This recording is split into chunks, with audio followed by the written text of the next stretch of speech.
नमस्कार अपने सभी साथी पैनलिस्ट को, दर्शक साथियों को भी नमस्कार। देखिए, दो तीन चीजें अभी आई हैं।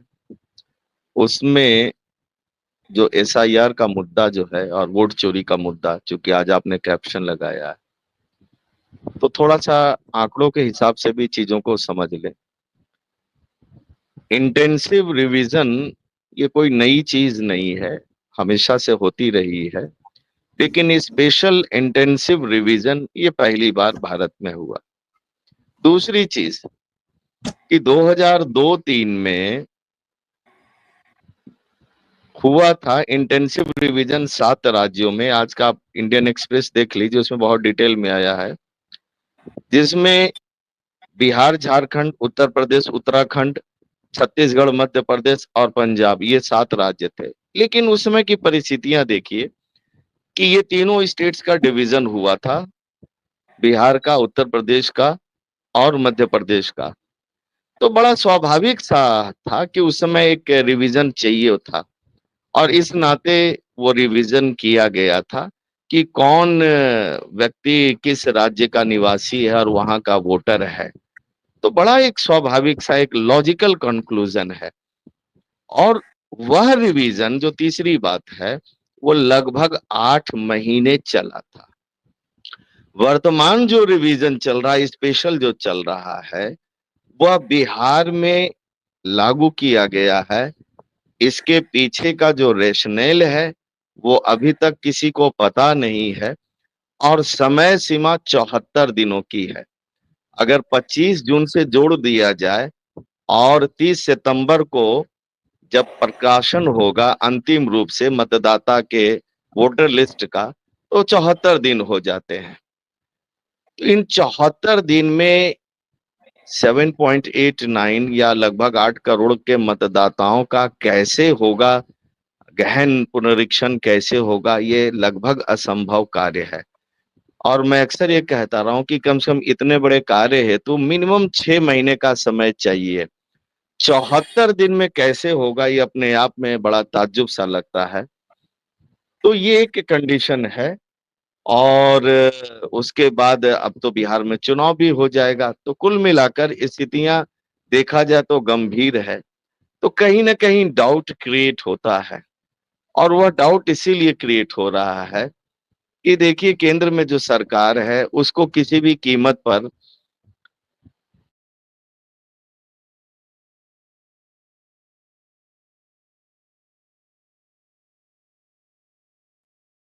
संजय जी का लग रहा खास नेटवर्क तौर से चला जैसे गया। 100 को बढ़ेगी। हाँ, आवाज आ रही है जी। आ रही है। तो उनको चाहिए होगा ऐसे समस्या है शायद नेट की उनकी। देश होगा, लेकिन वन कृषि की तरफ ये आगे बढ़ेगा, जिसका इशारा प्रफुल्ल जी ने किया है कि this is some kind of presidential form of government. नहीं, आप बिल्कुल सही कह रहे हैं। और देखिए, चूंकि आपने रेफरेंस गोखले इंस्टीट्यूट का आपने दिया है, ये वही पूना है जहां पूना सार्वजनिक सभा की भी स्थापना हुई थी आजादी के काल में। तो देखिए, पूना बहुत ही मुखर था आजादी आंदोलन के समय में, और ये इसीलिए society, servants of India society जैसे आप बात कर रहे हैं, उसके द्वारा स्टैब्लिश किया गया था। ये इसीलिए तिलक भी तो मुखर वहीं से था। आए थे। तिलक जी भी तो जी वहीं से जी। आए। और तिलक भी वहीं से आए थे। तो एक प्रकार से सचमुच उस समय राष्ट्रवादियों का एक बोलबाला था, और पूना उसका गढ़ हुआ करता था। पूरे महाराष्ट्र में अगर आप देखेंगे तो मुंबई उस समय बंबई कहलाता था, और पूना, ये दो ऐसे जगह थे जहां पे आजादी के आंदोलन को लेकर लगातार वो चिंगारी आती थी, बौद्धिक चिंगारी निकलती थी, और उसके आधार पर आगे की लड़ाई, वो रणनीति तय की जाती थी। तो देखिए, अब बात तो सही है कि वर्तमान सरकार ने जिस प्रकार से संजय साहब, मैं एक चीज सिर्फ जोड़ देना चाहता हूँ आपकी बात में कि पूना हाँ में बहुत सारे ऐसे नेशनल इंपॉर्टेंस के इंस्टीट्यूट रहे, चाहे जी वो जी कार्वे इंस्टीट्यूट है, चाहे और चीजें हैं। और आजादी से पहले पहले जो है हमारे इंस्टीट्यूशंस ने इकोनॉमिक इंडिपेंडेंस तो पहले हासिल कर ली थी, बाद में पॉलिटिकल ट्रांसफर। तो ये जो धीरे धीरे जो इंस्टीट्यूशंस पे जो कब्जा हो रहा है, ये धीरे धीरे पूरा का पूरा जो है वो स्टेट का कैरेक्टर वो चेंज कर दे। National Chemical Laboratory and DRDO भी पूना में ही है सर, मैं आपको बताऊं। हाँ। जी जी। पूना, सच पूछिए तो पूना का एक बहुत बड़ा रोल है कि भारत को बनाने में, मतलब हर तरीके से, लेकिन जो मुझे लगता है कि पूना का जो रोल रहा, वैचारिक एवं बौद्धिक केंद्र के तौर पर पूना हमेशा से आगे रहा है। उस संदर्भ में अगर देखा जाए तो पूना का बहुत बड़ा योगदान रहा है। भाई गिने चुने सेंटर ही थे, जैसे उत्तर प्रदेश में अगर आप देखेंगे तो उत्तर प्रदेश एक प्रकार से क्रांतिकारियों का गढ़ था, लेकिन वैचारिक गढ़ के बजाय जो डायरेक्ट एक्शन वाले प्लान में, जिसमें पूरा शाहजहांपुर और मेरठ का जो इलाका है, आप उसको इस रूप में देख सकते हैं। लेकिन जो वैचारिक और बौद्धिक क्रांति जो आई, एक तरफ तो वो पूना और मुंबई, और दूसरी तरफ आपको बंगाल से मिलेगा। तो इस चीज को समझने की जरूरत है कि भारत की आजादी आसानी से नहीं मिली है। पूरा देश जब उसमें लगा, और हर तरीके से लगा, जिसकी जो कैपेसिटी थी, उस कैपेसिटी में जब वो आगे बढ़ा, तब जाकर देश को आजादी मिली है। तो इन संदर्भों में समझना है। तो अब वर्तमान सरकार जिस प्रकार से संस्थाओं का राजनीतिकरण कर रही है, एक खास विचारधारा पर आधारित होकर, आपने टिस का एग्जांपल दिया, मैंने देखा प्रदीप नारायण जी उसके अब डायरेक्टर बना दिए गए हैं। स्वाभाविक सी बात है, हालांकि उन वो एक राइट विंग नहीं माने जाते थे, लेकिन जैसा आपने कहा कि शायद अब उन्होंने समझौता कर ही लिया है। बहुत दिनों तक ये भी मुझे पता है कि लगातार प्रयासरत थे कि कहीं के वो वीसी बना दिए जाएं, लेकिन 2 बार 3 बार से लगातार उनको मना किया जा रहा था। लेकिन अंततः जब उन्होंने समझौता किया तो टेस्ट के बना दिए गए। खैर, वो इलाहाबाद में Govind Vallabh institute of social sciences के डायरेक्टर वर्षों तक रहे। तो देखिए ये परिस्थितियां तो हैं। और एक जो अच्छी बात अभी जो विनय जी ने कही कि देखिए अब पॉलिटिकल रिपोर्टिंग नहीं हो रही है, उसके पीछे सिर्फ और सिर्फ एक ही कारण जो मुझे लगता है जो सबसे महत्वपूर्ण है, वो है परस्पर संवाद की जो प्रक्रिया है, वह खत्म हो चुकी है। भाई सरकार की एक जिम्मेवारी होती है लोकतंत्र में, वह जनता के प्रति उत्तरदायी है। इसलिए जो भारत का संविधान है, देखिए भारत में अंततः जो है वो पब्लिक डेमोक्रेसी है, संविधान उसका रक्षक है। पार्लियामेंट्री सुप्रीमेसी यहाँ नहीं है। भारत में जो लोग ये कहते हैं कि भारत में पार्लियामेंट्री सुप्रीमेसी है, वो गलत है। जुडिशियल सुप्रीमेसी है, वह भी गलत है। इसीलिए यहाँ पे एक चेक्स एंड बैलेंस वाली प्रक्रिया साथ साथ चलते रहती है। भारत में कॉन्स्टिट्यूशनल सुप्रीमेसी है, which actually rest in public, यानी जो पब्लिक सुप्रीमेसी वाली बात है। और उस सेंस में जनता जो है वह संप्रभु है। और कुछ कुछ आप कह सकते हैं, एक बहुत बड़े थिंकर हुए रूसो, रूसो का बहुत बड़ा नाम रहा है। रूसो के संदर्भ में भारत की एक उन्होंने एक पॉपुलर सॉवरेंटी की अवधारणा दी थी। कह सकते हैं कि एक पॉपुलर सॉवरेंटी भारत में रही है। तो उस सेंस में भारत की सॉवरेंटी या भारत की जो डेमोक्रेसी है वो आगे बढ़ती रही है। पिछले 11 वर्षों में सीधे सीधे आप देख सकते हैं कि वैचारिक रूप से इस पे हमले किए जा रहे हैं, और एक खास प्रकार के लोग ने कब्जा कर लिया, और एक एक करके सारे इंस्टीट्यूशन को इन्होंने तोड़ना मरोड़ना, और वो अब तो लगभग काफी हद तक सफल भी हो गए हैं।